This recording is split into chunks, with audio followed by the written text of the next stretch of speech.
Nag-file po kayo ng COC for mayor ng Albuera Leyte? Yes po. What is your priority? Running as a mayor or seeking the truth for your father? Hustisya po para sa papa ko. Kaya kong talikuran yang Ang politika. politika. Bakit niyo po naisipan na ngayon lumabas o magsabi ng katotohanan, lalong-lalo na rito sa Quadcom? Siyempre, panahon ng eleksyon ngayon.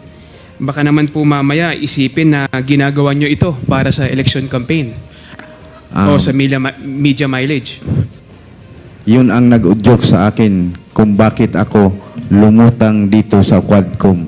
Walang halong politika po ito, kundi ang hustisya na makamit naming pamilya sa aming ama na pinatay na parang hayop. May katotohanan kaya ang mga ito? Let's watch the full highlights.